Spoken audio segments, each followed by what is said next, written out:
atas kesempatannya. Di sini saya akan menjelaskan mengenai laporan arus kas.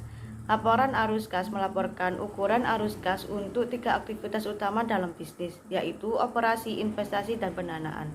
Tujuan laporan arus kas adalah menyediakan informasi arus kas keluar dan arus kas masuk untuk satu periode. Laporan tersebut juga membedakan sumber dan penggunaan arus kas dengan memisahkan arus kas dalam aktivitas operasi, aktivitas investasi, dan aktivitas pendanaan. Tujuan utama bagi perusahaan dalam membuat laporan ini adalah mendapatkan informasi yang valid yang disajikan terkait pengeluaran dan penerimaan uang kas pada periode tertentu. Selanjutnya adalah manfaat laporan arus kas. Yang pertama, informasi ini bisa berguna untuk mengetahui jumlah arus kas perusahaan di masa yang akan datang. Yang kedua, berguna sebagai bentuk pertanggungjawaban arus kas masuk dan keluar sebuah perusahaan selama periode laporan keuangan. Yang ketiga, mengetahui kemampuan keuangan perusahaan untuk membayar upah para karyawan. Dan yang keempat, mengukur keberhasilan sebuah perusahaan dari segi pendapatan. Baik, di sini saya akan menjelaskan mengenai relevansi kas. Kas adalah aktiva yang paling liquid yang menawarkan likuiditas dan fleksibilitas bagi perusahaan. Aktivitas operasi perusahaan melibatkan konversi kas menjadi berbagai aktiva seperti persediaan yang digunakan untuk menghasilkan piutang dari penjualan kredit. Siklus operasi menjadi lengkap saat kas kembali ke perusahaan melalui proses penagihan yang memungkinkan dimulainya siklus operasi baru. Analisis membantu kita untuk menilai likuiditas, solvabilitas, dan fleksibilitas. Pengertian dari likuiditas itu sendiri ialah likuiditas adalah kedekatan aktiva dan kewajiban pada kas. Lalu solvabilitas adalah kemampuan untuk membayar kewajiban pada saat jatuh tempo. Dan yang terakhir adalah fleksibilitas keuangan, adalah kemampuan untuk bereaksi dan menyesuaikan diri terhadap kesempatan dan kesulitan. Selanjutnya ialah pelaporan berdasarkan aktivitas. Laporan arus kas melaporkan penerimaan kas dan pembayaran kas. Aktivitas utama dalam bisnis perusahaan adalah investasi dan pendanaan. Aktivitas operasi merupakan aktivitas perusahaan yang terkait dengan laba. Selain pendapatan dan beban, terdapat juga arus kas masuk dan arus kas keluar bersih. Aktivitas investasi merupakan cara untuk memperoleh dan menghentikan aktiva non-kas dan aktiva setara non-kas. Selanjutnya yaitu menyusun laporan arus kas. Ada 2 metode dalam pelaporan arus kas dari operasi, yaitu metode tidak langsung dan metode langsung. Metode tidak langsung laba bersih disesuaikan dengan pos penghasilan non-kas dengan akrual untuk menghasilkan arus kas dari operasi. Keunggulan metode ini adalah adanya rekonsiliasi perbedaan antara laba bersih dan arus kas operasi yang membantu pengguna laporan untuk memprediksi arus kas melalui prediksi laba yang kemudian disesuaikan untuk jarak laba bersih dengan arus kas, yaitu menggunakan akrual non-kas.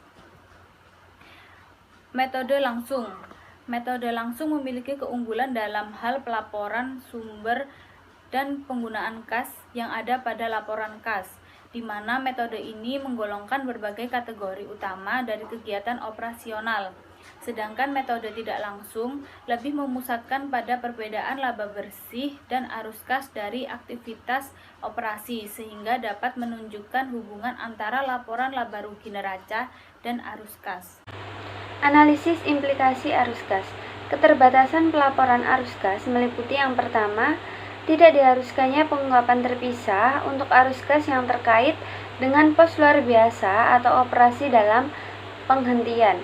Yang kedua, bunga dan dividen yang diterima serta bunga yang dibayarkan dikelompokkan sebagai arus kas operasi.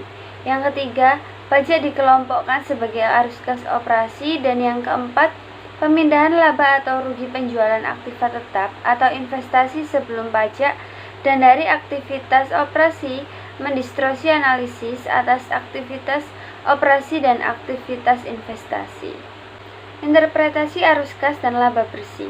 Fungsi laporan laba rugi adalah untuk mengukur profitabilitas perusahaan untuk suatu periode.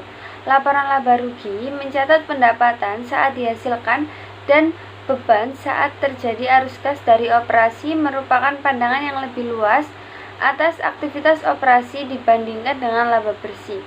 Arus kas meliputi seluruh aktivitas perusahaan yang terkait dengan laba, tidak hanya pendapatan dan beban, tetapi kebutuhan kos operasi juga. Analisis arus kas. Yang pertama, ukuran arus kas alternatif. Akuntan akrual memungkinkan alternatif pengakuan akuntansi yang beragam dan memungkinkan potensi manajemen laba. Ketidakpuasan manajemen atas laba yang dilaporkan kadang menyebabkan anggapan bahwa arus kas adalah ukuran kinerja yang lebih baik. Yang kedua, arus kas bebas. Arus kas bebas positif mencerminkan jumlah yang tersedia bagi aktivitas bisnis setelah penyisian untuk pendanaan dan investasi yang diperlukan untuk mempertahankan kapasitas produksi pada tingkat sekarang. Yang ketiga, arus kas sebagai validasi. Laporan arus kas berguna untuk memprediksi hasil operasi berdasarkan kapasitas produksi yang dimiliki dan direncanakan.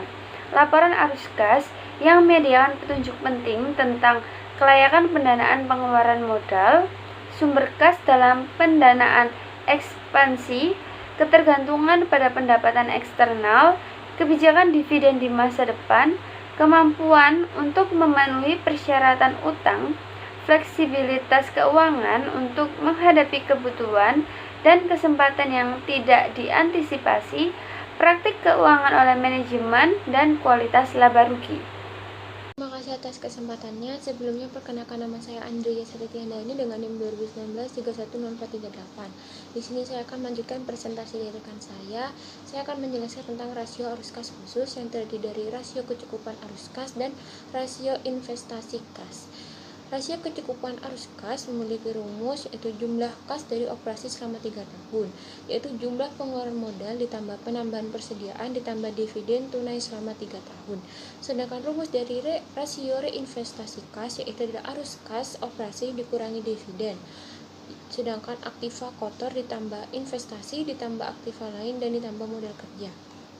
Selanjutnya, rasio arus kas lainnya yang terdiri dari liquidity ratio dan yang kedua solvency ratio.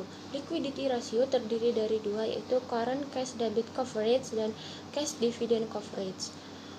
Current cash debit coverage merupakan rasio dari arus kas hasil operasi terhadap hutang lancar rata-rata. Rasio ini menunjukkan beberapa besar kas yang dihasilkan dari aktivitas operasi dapat menutupi kewajiban lancar rata-rata. Sedangkan cash dividend coverage rasio ini menunjukkan kemampuan perusahaan dalam membayar dividen dengan menggunakan arus kas dari operasi. Yang kedua itu solvency ratio, yaitu terdiri dari cash long term debit coverage dan cash interest coverage. Cash long term debit coverage yaitu menunjukkan kecukupan arus kas yang diperoleh dari aktivitas operasi yang digunakan untuk membayar utang perusahaan. Sedangkan cash interest coverage merupakan rasio arus kas dari operasi ditambah dengan pembayaran bunga dan pajak terhadap pembayaran bunga aktual. Semakin besar rasio, maka perusahaan dikatakan semakin baik. Selanjutnya yaitu capital expenditure ratio, yang terdiri dari capital acquisition ratio, investment atau cash flow from operating plus finance ratio, dan operating investment ratio. Capital acquisition ratio menunjukkan apakah perusahaan dapat membayar pengeluaran modalnya dengan segera. Sedangkan investment atau cash flow from operating plus finance ratio menunjukkan bagaimana investasi dibiayai dengan membandingkan arus kas bersih dari aktivitas investasi dengan arus kas bersih dari operasi dan pendanaan. Sedangkan operation atau investment ratio itu mengukur potensial perusahaan dalam membiayai ekspansi dari dana yang dihasilkan secara internal. Semakin tinggi rasio, berarti semakin kecil ketergantungan perusahaan pada pendanaan eksternal. Baik, di sini saya akan menjelaskan tentang cash flow return ratio. Yang pertama itu overall cash flow ratio. Rasio ini digunakan untuk kemampuan menghasilkan kas dari aktivitas operasi yang dapat digunakan untuk aktivitas pendanaan dan investasi. Lalu yang kedua yaitu cash return on sales rasio. Rasio ini mengukur kemampuan perusahaan untuk mengubah nilai penjualan atau pendapatan ke dalam kas. Nah, semakin besar pendapatan rasio, semakin baik. Lalu yang ketiga adalah cash flow to net income ratio. Melalui rasio ini diketahui seberapa besar kas dari aktivitas operasi dibandingkan dengan laba bersih yang diperoleh. Lalu yang keempat, quality of sales ratio. Rasio ini digunakan hanya apabila perusahaan menggunakan metode langsung dalam menyajikan laporan arus kasnya. Lanjut, yang kelima adalah quality of income ratio. Nah, apabila suatu perusahaan tidak menggunakan metode langsung dalam penyajian laporan arus kasnya, maka kualitas pendapatannya itu dapat dihitung dengan rasio ini. Lalu, melalui rasio ini dapat diketahui mengapa terdapat perbedaan antara laba perusahaan yang berbasis akrual dengan arus kas dari operasi. Selanjutnya adalah cash return on asset ratio. Nah, rasio ini digunakan sebagai perbandingan dengan rata-rata industri dan dengan rasio ini periode sebelumnya untuk menilai tingkat efisien dalam penggunaan aktiva perusahaan. Lalu selanjutnya adalah cash return on stockholder equity ratio. Nah, rasio ini menunjukkan apakah perusahaan mampu menghasilkan pengembalian kas yang cukup bagi para pemegang saham. Lanjutnya, cash flow per share. Nah, rasio ini berguna untuk menelusuri perubahan arus kas sepanjang waktu yang menunjukkan tingkat profitabilitas serta prospek pertumbuhan perusahaan di masa yang akan datang. Baik, selanjutnya saya akan menjelaskan tentang hubungan antar siklus kehidupan produk dengan aliran kas. Yang pertama adalah selama tahap perkenalan dan pertumbuhan, aliran kas dari operasi biasanya itu negatif. Nah, hal ini mencerminkan investasi perusahaan untuk membangun infrastruktur produk baru. Seperti contohnya itu membangun pabrik, melakukan promosi gencar. Sementara itu aliran kas masuk dari penjualan produk masih kecil.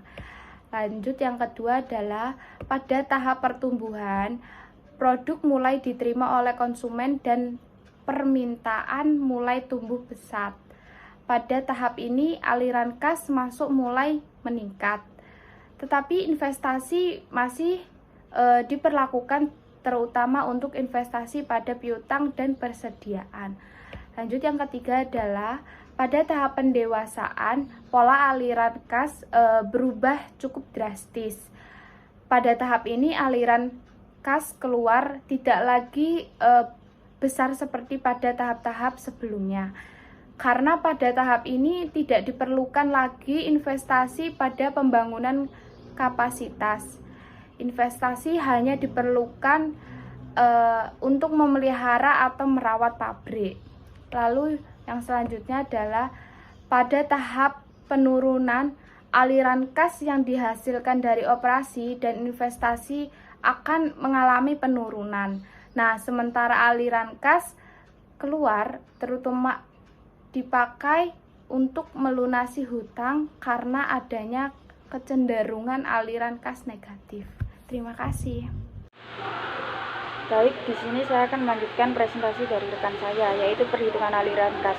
Di dalam perhitungan aliran kas terdapat rumus, yaitu tambahan kas sama dengan tambahan utang ditambah dengan tambahan modal saham dikurangi dengan tambahan aktiva non kas, yang dimana laporan aliran kas melaporkan penyebab-penyebab perubahan kas pada periode yang tertentu dari persamaan di atas.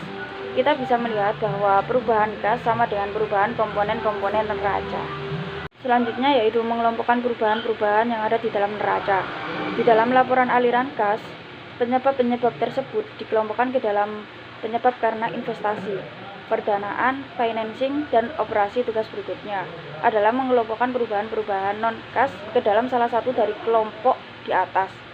Beberapa perubahan mudah dikelompokkan, sebagai contoh yaitu perubahan di dalam saham biasa atau pembayaran dividen bisa dikelompokkan ke dalam penyebab perubahan kas dari kegiatan pendanaan financing. Sekian Sekian presentasi dari kelompok kami. Mohon maaf bila ada salah kata. Wassalamualaikum warahmatullahi wabarakatuh.